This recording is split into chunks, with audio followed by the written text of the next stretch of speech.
Hey everybody, my name is Jordan Pacheco. Welcome back to the Glad Trad podcast. I hope you're doing well. And I have a little trad reads for you today that I'm very excited about. This is a book that's very near and dear to my heart. It's called The Catholic Guide for Spending Less and Living More. Ha, I like the pun. It's written by Sam and Rob Fatzinger, who are a married couple who have 14 children. So as you can imagine, there's a reason why this book caught my eye. To back up a little bit, I love finances. I'm a turbo saver. I'm a turbo finance nerd. I know the trajectory of Jen and I, like our family, what that kind of looks like. And I have to always still buoy that with the fact that in the first year of marriage, you learn a lot about each other's temperaments and everything, right? You learn what kind of foods you like. You learn what kind of time you like to go to bed. You also learn about your financial temperaments. And fortunately for me, Jen and I are similar. We're both savers, but like I'm a turbo nerd one, and also a guy, and so that kind of helps a little more. So why I like this book and why I really wanted to talk about it today is because as traditional Catholics, a lot of times we have goals that need to have a very based financial reality. Many traditional Catholics say, okay, well, I want to build up my church, right? I want to help whatever order in starting the traditional Latin Mass and preserving it, and I want to get married and have children. And traditional Catholics tend to have more children than their Novus Ordo counterparts. There's more openness to life. And so as a result, that's great. But also we need to make sure that we are always stewards of God's gifts. And this includes with money and with finances and being very strategic about what kind of work we want to do, what kind of work we don't want to do. I was talking to a student at the AI where I work, and I was asking him just generally like, okay, well, what kind of trajectory do you want in life? He was looking for some advice, and he said, well, I want to be married with a family, but I also want to work for the church directly, more than kind of like the apostolate work that I'm doing. And we got down to the kind of the numbers game, and I said, okay, well, here's something just to keep in mind. Like, do you want to make a sort of income to where your wife doesn't have to work? Is this something that your wife is going to have to work, right? Like the Kevin Samuels approach, like, do you want to, pay significant bills after the pregnancy of your first child, that sort of thing? And what we discover is that there is mass financial illiteracy, not just in the Catholic world, but also obviously it stems from our world at large. A lot of us, I'm speaking just kind of collectively, I'm very fortunate because my parents, I think, instilled some good financial temperaments I didn't even know existed until I became an adult. But you're 18 years old and you want to be a psych major or something, and you want to go to a 4-year university, and then you blink and you've changed your major 3 times and you have $10, $20, $30, $40,000, $50,000 worth of debt. And you don't even blink at that. And everyone told you to take out a credit card because you need a credit card in the world, otherwise you won't survive. And so you don't pay it off every month, because if you look down the street, 7 out of 10 houses don't pay off their balance at the end of the month. And, you need a car, and, it's not enough to drive a hoopty. So you went out and you spent the average American car loan. Dave Ramsey calls them fleeces instead of leases.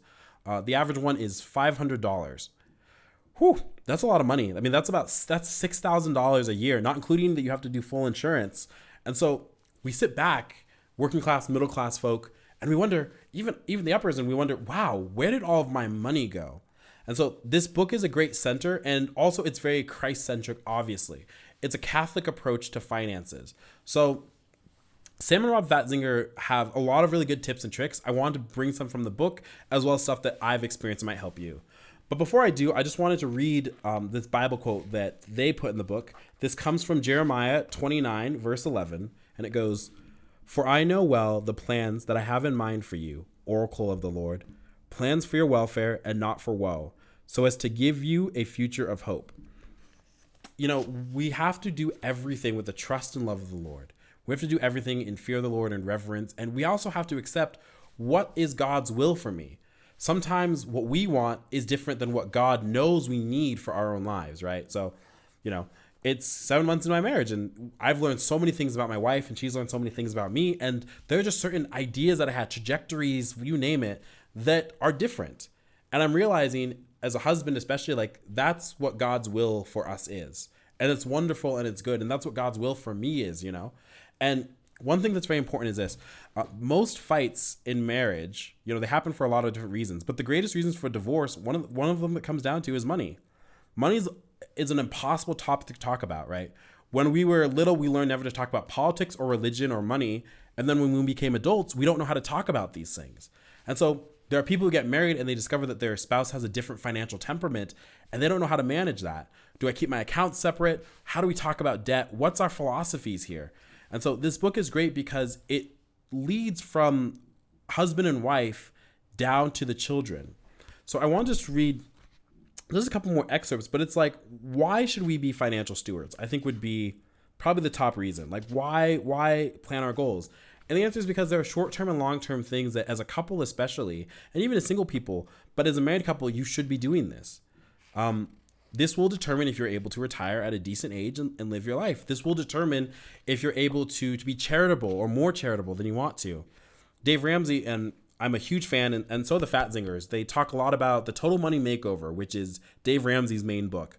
Highly recommend it. I'll probably do a whole review on it. I won't get into it here, but Dave Ramsey has some sayings that are very important, and they're in this book too, which is you have to learn to live like no one else so that later you can live and give like no one else, right? The things that we do now, the sacrifices that we make now, this is why it's a spiritual connection too. The sacrifices that we make now, financially, physically, mentally, whatever it is, these things have great bounties potentially later. And it's not some weird prosperity gospel thing because it's just being strategic. Building wealth is an extraordinarily boring thing, right? Don't let the little Bitcoin Gen Zers tell you different. Some people have made a lot of money off of getting rich very quick, and that's wonderful. But if you don't have the base of how to keep your wealth, you will lose it. If you don't have the base, it's like religion, right? There are those who get religion, right? They fall into traditional Catholicism and they're on fire. But the seed, God's truth, fell upon rocky soil, or it didn't fall upon good footing. And so they get burnt out just as quick as they came in. So I wanted to give some tips, some general financial tips, and maybe kind of start a discussion. First off, the Fatzingers, again, are very, very Dave Ramsey-esque, I've noticed. And it's cool because with 14 kids, which is the reason I got it, because that's crazy, you wonder how they could be debt-free, right? For some people, maybe some of my audience, debt is a way of life, right? I've had gentlemen's disagreements with some friends talking about, oh, there's nothing wrong with credit cards, or there's nothing wrong with car notes, and there's nothing wrong with student debt. In fact, debt's a leverage. How people make their money is by debt.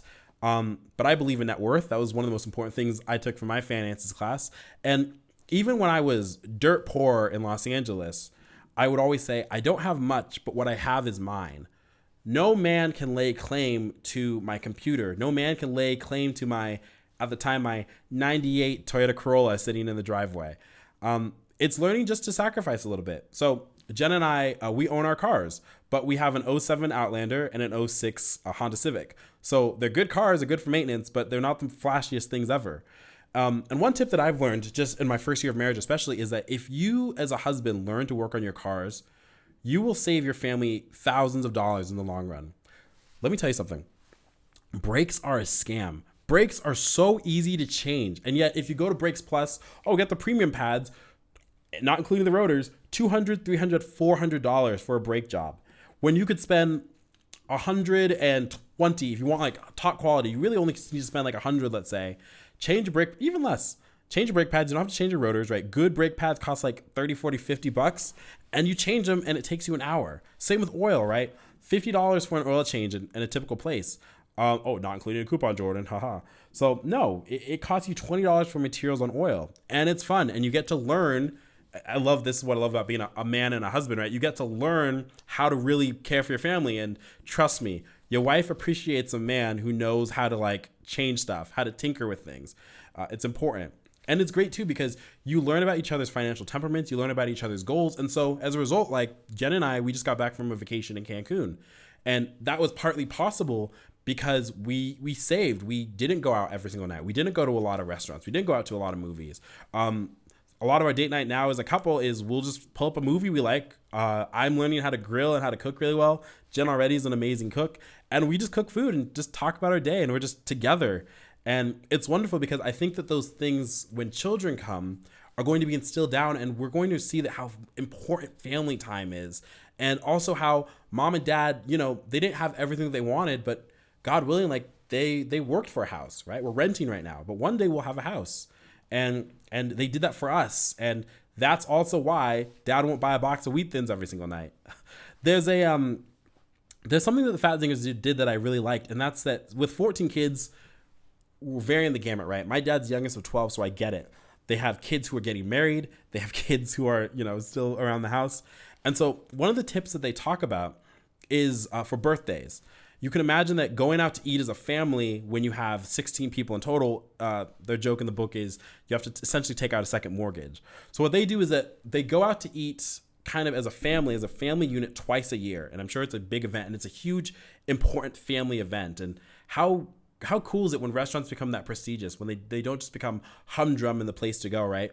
But then for birthdays, what Rob will do, who's the husband, what he'll do is that he will take the kids out for the individual kid out for a birthday lunch. So just a little bit of one-on-one time. And since my dad comes from a big family too, that quality time, not just with the whole family, but the one-on-one individuality with mom and dad, that's important. And we don't talk about that nearly enough, but for children, that's the kind of stuff that will stay with them. Another tip, this one comes from Samantha, who's the wife, and she talks about learning the specials at your local grocery store. So now there's rising inflation, right? Inflation's 7%. I haven't bought like a normal thing of bacon pretty much since the duration of my marriage. It breaks my heart. I have to buy it in bulk from Costco in order to get a good deal, right? But I'm still spending money on bacon. So what she does is that she talks to her local grocers. She talks to her butcher. She talks to her pastry girl. And they just figure out, hey, when are the deals happening? What time do you guys put out the old fish, right? What time do you put out the meat that you need to sell today? And what's really exciting about this is that's something that I like to do at my own local grocery store. I have an app for it too. And so my older sister, who is a turbo coupon lady, like it's kind of cool to see. She turned me on to this. I thought I was doing good before, but no, Jordan, no. So you learn, okay, these little balances and beats to life. Like, okay, I want steak tonight. Is that a possibility? Do I want to pay $16 for a steak or do I want to pay $5? That's a real thing. Manager specials are a real thing. If I'm going to go for milk or eggs, is there a deal going on at my supermarket? There are these $5 deals all the time at my local one where it's like, oh, you can get bread, milk, eggs, pasta, something like that. And it's like a $5 bundle. And it's crazy. And so by foregoing kind of the pleasures of life, by taking some time out of our life to do this, we discover, okay, like I can save my money and now I have more money to tithe properly, right? I have a video on tithing and the importance of 10%, as well as if you can't do 10%, the importance of other kind of tithing. And this comes from a homily from one of our priests at Carmel. Or maybe you want to treat your wife out to do something nice with her. Or maybe you want to really put that down payment down. Or maybe you want to finally pay off that credit card or pay off that car and you want to be debt free. This is the Dave Ramsey principle that they talk about. So the Fatzingers, they use credit cards and they pay them off their balance. I tend not to be a fan of credit cards. Statistically, America is not doing very good with them either. If you walk out your door right now, look left, look right, 7 out of 10 of your neighbors don't pay off their balance. And that's how credit cards make their money, right? And what about airline miles, Jordan? Yeah, Expedia and deals exist for a reason, sweetheart. So I'm a huge believer that the borrower is slave to the lender. And the Fatzingers are too, especially with 14 children. Debt is not a good thing. When debt's mentioned in the Bible, it's always in the negative. We can think of, the borrower is slave to the lender is from Proverbs. And there, of course, is that parable that Christ talks about the debtor, right, who goes out to try to collect things and he doesn't take his master's forgiveness because the master has forgiven him of his debt. And so at the end, Christ says he's thrown into jail and he will not be let out until he's paid the last penny. One can glean from this, purgatory, yes, but also one can glean that it's probably wise to take steps not to owe a man something else. So again, when I was in Los Angeles, I didn't have much, but what I had was mine. And learning about my stuff and how to work on things was important. There's so much in this book that I want to say. I'm going to try to have them on. I think that they are just a wonderful family and a wonderful couple. And what's cool about this and why I talked about this book first, instead of going where I would have typically gone, which is like Dave Ramsey's Total Money Makeover, is because I think that it takes a lot of sensibilities about finances and it condenses them to not just applicability, but like absurd applicability. Again, a family of 16 is living debt-free in a house. And their life isn't miserable. They're not all working in a sweatshop or something like that. It's learning to be very, very smart and very, very intentional. As Catholics, that's what we need to be in everything. Our prayer life needs to be intentional, right?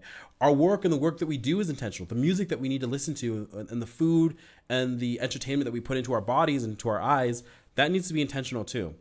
A lot of couples, they just don't know how to talk about finances. Jen and I have a monthly budget meeting. I'll give you another tip. We use two budgeting apps, or we're transitioning, right? A lot of times your local bank, your banking app that you have, a lot of them are getting budgeting apps now. So go through it and really sit down with your spouse and just map out everything, right? Sit down and have a glass of wine and just ask what your short-term and your long-term financial goals are. For Jen and I, we used Every Dollar First, which is what I had. That's Dave Ramsey's app. It's a great app. It's very easily customizable. The only problem with it, I'll critique it this way. So Dave, you better fix it, is that it's not just the individual budgeting app, but it includes like the whole Financial Peace University, which is Dave Ramsey's kind of plan, right? The baby steps and all that sort of thing. I'll get into it later, but check out Dave Ramsey just on YouTube. I mean, this stuff for a lot of you, I think, can really change your life. But you know, it's kind of cost a pretty penny with all that. And I love Financial Peace University and I love all that kind of stuff, but I don't need it. I just need the app. So right now I'm using Mint Mobile, which is Intuit's one, which is the guys who make TurboTax. It's a pretty good one. It can track your bank account. It's free. It's very easy to budget, very easy to use. I wish there was a little bit more customizability. Sometimes like there are these like categories that are very specific, and I kind of need like broader ones, right? Like I just need like a date category. Which brings us to another tip. Have a date category, a your category, and a my category. Jen and I have a combined bank account, fun fact, just because it's way easier. Some people like to do joint. I would never recommend to keep it separate because, you know, the left hand has to know what the right hand is doing. But, you know, you should also realize that like you need to give your spouse and you need to give yourself a little bit of fun money if that's in your budget. Some people like, no, you need to, beans and rice it. Some people need to probably see God's will on their 14 children, maybe sell some of the kids. But this is important because it also means that you're not yelling at each other about purchases that one of you might not always agree with. Jen always tried to dissuade me from getting hot tamales, which is a really good thing for a wife to do. But the grounds are not financial, right? The grounds are is because she likes that her husband isn't fat, so which I kind of like too. So it's important. But I highly recommend this again, A Catholic Guide to Spending Less and Living More. It's just a great book about how to kind of take a lot of the noise of the world and condense it down in a very pragmatic sort of way. And so much of this advice a lot of this advice, I should say, is grandparent sensibilities. But we've lost a lot of it. So if you can't pick up a copy, it's easy on Amazon. I'm sure there's other places too. And thank you guys so much for watching. We are very, very excited. Thank you for coming along. We have over 900 subscribers on YouTube, and we are climbing up there. So 1,000 subscribers on YouTube is an important goal. So if you're one of our audio listeners, please subscribe to us on YouTube. Please like, comment. We'd love to hear comments. We'd love to hear maybe some of your own financial triumphs or tips and tricks that you have for other audience members. I know we have plenty of people who listen who kind of just need like a pick-me-up or need just a little tip or a trick. And if you'd like to become a Patreon, if you'd like to support us further, we would very much appreciate that too. Our patrons have been wonderful, such a wonderful community. You get perks like early access to episodes, and you even get to suggest episodes and kind of engage with us more directly. So there's a lot of really, really cool things you can do as a Patreon. There's different tiers. We appreciate that. And the most important thing you can do for us, of course, is continue to pray for Rudy and I and our family. So that's all for now. God bless you and may it keep you. We'll see you on the next one. Adios.